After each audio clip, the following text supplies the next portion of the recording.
44 లక్షల మందికి మనం ఆసరా పెన్షన్లు ఇస్తున్నాం. దాన్ని పేరు మార్చిలు చేయుత పెట్టారు, ఏమీ అభ్యంతరం లేదు. 44 లక్షల మందికి ఆసరా పెన్షన్లు ఇచ్చేటప్పుడు సాలీనా దాదాపుగా 12,000 కోట్ల రూపాయలు ఖర్చు అవుతున్నారు. మీరేం చెప్పారు? 2,000 రూపాయలను 4,000 రూపాయలు చేస్తాము, వికలాంగులకు 4,000 బదులు 6,000 చేస్తామని 6 గ్యారెంటీలలో చెప్పారు. చేయూతలో అంటే ఎంత కావాలి ఇప్పుడు? దాదాపుగా సంవత్సరానికి చేయూతకు 24,000 కోట్లు కావాలి. 24,000 కోట్లు కావాలి. భార్యకు భర్తకు కూడా ఇస్తా అన్నారు, ఇంట్లో ఇద్దరికి ఇస్తా అన్నారు. అంటే 30,000 కోట్లకు పోతుంది. అంటే ఇవన్నీ లెక్కలు చేసి హామీలు ఇచ్చారా? లెక్కలు చేయకుండానే, చూసుకోకుండానే, వనరులు ఏంటో తెలుసుకోకుండానే ఏమన్నా కానీ ముందుగానే హామీలు ఇద్దాం, అధికారంలోకి వద్దామనే ఆలోచనతో ఇచ్చారా? అర్థం చేసుకోవాల్సిన అవసరం లేదు. ఇది వాస్తవ పరిస్థితి అధ్యక్ష. 6 హామీలకు సంబంధించిన పరిస్థితి ఇది అధ్యక్ష.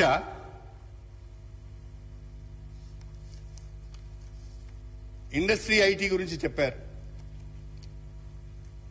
గత 10 సంవత్సరాల కాలంలో తెలంగాణ రాష్ట్రంలో బ్రహ్మాండంగా పారిశ్రామిక అభివృద్ధి జరిగింది, బ్రహ్మాండంగా ఐటీ విస్తరణ జరిగింది. ఇది కాదనలేని సత్యం ఇది. మీరు గణాంకాలు చూసుకున్నా ఫైనాన్స్ డిపార్ట్మెంట్ నుంచి, ఇండస్ట్రీ డిపార్ట్మెంట్ నుంచి వివరాలు సేకరించిన అదే విధంగా ఉంటుంది అధ్యక్ష. ఒక్కసారి 2014-15 నుంచి 2022-23 వరకు మన రాష్ట్రంలో టీఎస్ ఐపాస్ ద్వారా 22,722 యూనిట్లకు అప్రూవల్ ఇచ్చినాం. 2,60,60,000 కోట్ల రూపాయల పెట్టుబడులు వచ్చాయి.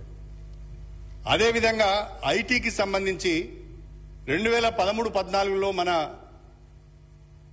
ఎక్స్పోర్ట్స్, ఐటీ ఎక్స్పోర్ట్స్ 57,258 కోట్లుంటే 2022-23కు వచ్చే వరకే 2,41,275 కోట్లకు పెరిగింది. జాబ్స్ కూడా ఐటీలో 9 లక్షలు వచ్చినాయి. అంటే మొత్తంగా ఇండస్ట్రీ నుంచి, ఐటీ నుంచి దాదాపు 26,60,000 ఉద్యోగాలు తెలంగాణలో సృష్టించబడ్డాయి. థ్యాంక్స్ టు కేటీఆర్ గారి యొక్క సమర్థవంతమైన పరిపాలన ద్వారా, ఆయన ఆలోచన ద్వారా ఇవాళ దేశంలో ఎక్కడ లేని విధంగా ఇండస్ట్రీస్ కు, ఐటీకి డెస్టినేషన్ హైదరాబాద్ అయింది అధ్యక్ష. ఆ రకంగా ఆల్రెడీ ఉందట. తెలియని మాటలు మాట్లాడితే ఏం చెప్తాం, తెలియకుండా మాట్లాడితే ఏం చేస్తాం. ఇంకా విచిత్రమైన విషయం ఏంటంటే అధ్యక్ష, దయచేసి మా ప్రభాకర్ గారు, శ్రీధర్ బాబు గారు, ఇద్దరు మంత్రులు ఉన్నారు, తెలుసుకోవాలి అధ్యక్ష.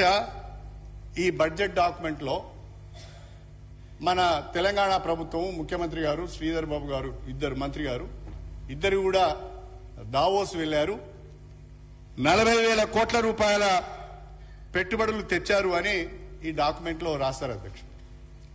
ఈ సందర్భంగా ఒక విషయాన్ని సభ దృష్టికి తీసుకురావాలని అనుకుంటున్నా. ఏవైతే కంపెనీలు గత ప్రభుత్వంతో ఎంఓయూ చేసుకున్నాయో వాటినే మళ్ళీ ఎంఓయూ చేసుకుని కొత్త పెట్టుబడులు తెచ్చామని చెప్పడము చాలా విడ్డూరంగా ఉంది అధ్యక్ష, చాలా విడ్డూరంగా ఉంది. ఇది ఉందా సార్? ఒక్క నిమిషం, I want to clarify sir. ఎందుకంటే గౌరవ సభ్యులు కూడా పూర్తి స్థాయిలో పెట్టుబడులకు సంబంధించిన అంశం బ్రాడ్గా చెప్పినప్పుడు, సార్ ఈ పెట్టుబడులు అన్నిటి కూడా 40,000 కోట్ల రూపాయలకు సంబంధించి కూడా గౌరవ సభ్యులకు కోరుతా ఉన్నాను, before making a sweeping remarks. So మనకు కూడా తెలియాల్సిన అవసరం ఉంది అధ్యక్ష. ఫలానా ఎక్స్ కంపెనీ గత ప్రభుత్వంలో పెట్టుబడులు పెట్టుండవచ్చు. ఆ రోజు రూపాయి పెట్టుబడి చేస్తే ఆ రూపాయి పెట్టుబడికే పరిమితం కాకుండా ఈ రోజు 10 రూపాయలు పెట్టడం జరిగింది. సో అదే చూపెట్టారు అనటం అనేది కరెక్ట్ కాదు అధ్యక్ష. ఈరోజు ఆ విధంగా చూపెడుతూ గతసారి వచ్చిందే చూపెట్టడం, ఒక్క రూపాయి 40,000 కోట్ల రూపాయలు గత ప్రభుత్వం తీసుకొచ్చిన పెట్టుబడుల్లో లేని అంశాలనే ఈరోజు సభ ముందు ఉంచాం. ఫలానా టీసీఎస్ కంపెనీ గత ప్రభుత్వంలో రూపాయి పెట్టుబడి పెడితే మా ప్రభుత్వం ఏర్పాటైన తర్వాత మళ్ళొక్కసారి పెట్టుబడి పెట్టడానికి ముందుకొస్తున్నామని చెప్పి పెట్టుబడులు ఎంఓయూలు చేసుకోవటం జరిగిందని గౌరవ పెద్దలు శ్రీహరి గారి దృష్టికి తీసుకొస్తాను. ఇది స్పష్టత, ప్లీజ్ క్లారిఫై. ఎందుకంటే మీరు మాట్లాడే ముందు తప్పకుండా మీరు మాట్లాడే ప్రతి వర్డ్ని మేము నోట్ చేసుకుంటున్నాం అధ్యక్ష. మీరు మాట్లాడే ప్రతి అంశాన్ని నోట్ చేసుకుంటున్నాం. ఈ సందర్భంలో వారు చెప్పారు, అనేక అంశాలు చెప్పారు. సరే, మేము కూడా ప్రతి సందర్భంలో చెప్తా ఉన్నాం, 91లో మొదలైన ఆర్థిక సంస్కరణల వల్ల ఈ దేశ ప్రగతికి మనం నాంది పలికినాం. ఆ రోజున్న ఆర్థిక వృద్ధి రేటు ఎంత పెరిగింది, క్రమక్రమేణా ఏ విధంగా పెరుగుతా ఉంది, ప్రతి రాష్ట్రానికి సంబంధించి అక్కడ తీసుకున్న ప్రోయాక్టివ్ ఇండస్ట్రియల్ ఇన్వెస్ట్మెంట్ పాలసీల వల్ల ఏ విధంగా పెరుగుతా ఉంది, పెరిగే దృక్పథంతో ముందుకెళ్తా ఉన్నాం.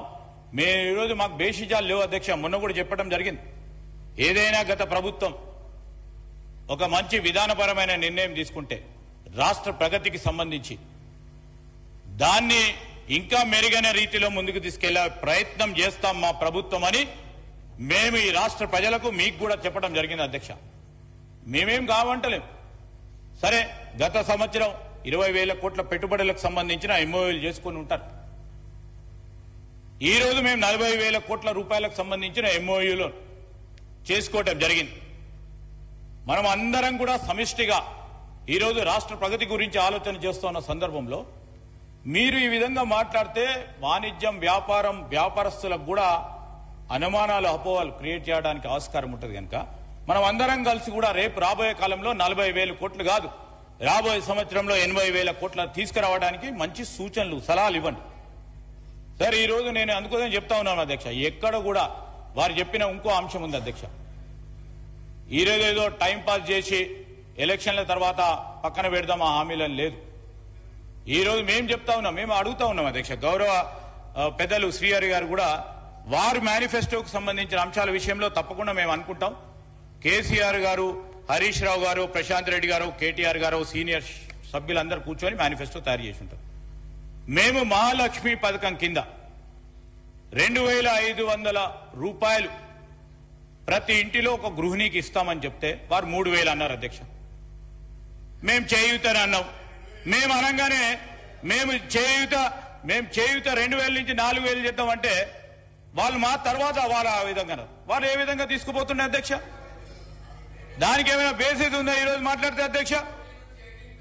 ఈరోజు నేను చెప్తా ఉన్నాం, మేము కూడా ఈరోజు ఒక రాష్ట్రంలో ప్రజలు ఎదుర్కొంటున్న ఇబ్బందులను దృష్టిలో పెట్టుకొని ఆ రోజు హామీలు ఇచ్చినాం.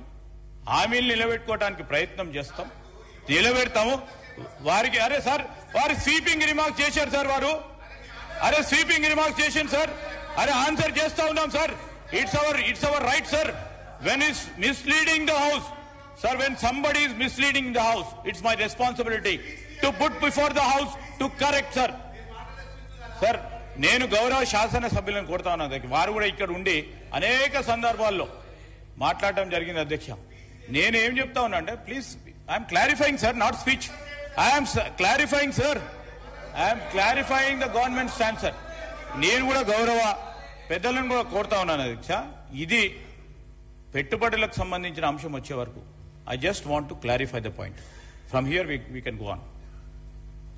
శ్రీహరి గారు, 10:05కు నాకు అవకాశం ఇచ్చారు. 11:05 అయింది అధ్యక్ష. సారీ, 10:15కు నాకు అవకాశం ఇచ్చారు. 11:05 అవుతున్నది అధ్యక్ష.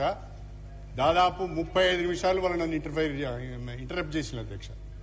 నాకు మీరు మాకు 1 అవర్ టైం ఇస్తా అన్నారు. నాకు 25 నిమిషాలే దొరికింది అధ్యక్ష. ఇంకా చాలా సబ్జెక్ట్ చెప్పేది అధ్యక్ష, మీరు నేను శ్రీధర్ బాబు గారు ఇచ్చిన వివరణతోని ప్రస్తుతానికి నేను సంతృప్తి చెందుతున్నాను అధ్యక్ష. నేను మరొకసారి డాక్యుమెంట్ వెరిఫై చేయాలి, వారు చెప్పింది కరెక్టా, నా దగ్గర ఉన్న సమాచారం కరెక్టా అని. ఉదాహరణ అధ్యక్ష, జేఎస్డబ్ల్యూ ఎనర్జీ అని ఒకటి ఉంది. వీళ్ళు అధ్యక్ష ఏప్రిల్ 2022లో గత సంవత్సరమే, అంతకుముందు సంవత్సరము గవర్నమెంట్తో ఎంఓయూ చేసుకున్నారు. మళ్ళీ ఇప్పుడు ఇదే కంపెనీ మళ్ళీ ఎంఓయూ చేసుకున్నట్టుగా వచ్చింది. ఒకవేళ పాత ఎంఓయూకు అదనంగా ఎనర్జీ ప్రొడక్షన్కు మేము ఎంఓయూ చేసుకున్నామని శ్రీధర్ బాబు గారు చెప్తే వి అగ్రీ ఫర్ దట్. కానీ నా అనుమానం ఏంటంటే దీన్నే రీరైట్ చేసుకున్నారేమని నేను అనుకుంటున్నాను. ఒక్కసారి వెరిఫై చేయండి మీరు కూడా. శ్రీధర్ బాబు గారు మీరు చెప్పారు, మీరు లెజిస్లేటివ్ అఫేర్స్ మినిస్టర్గా ఒక బాధ్యత కలిగిన మంత్రిగా కొత్త ఎంఓయూ అని మీరు అంటున్నారు. నేను మీ స్టేట్మెంట్ రెస్పెక్ట్ చేస్తున్నా. But I have my own doubt. That was only rewritten. పాత ఎంఓయూనే రీరైట్ చేశారు. వెరిఫై చేసుకొని రిప్లైలో చెప్పండి. అధ్యక్ష, అదేవిధంగా వ్యవసాయానికి సంబంధించినందుకు అధ్యక్ష, అద్భుతమైన విజయాలు తెలంగాణ సాధించింది.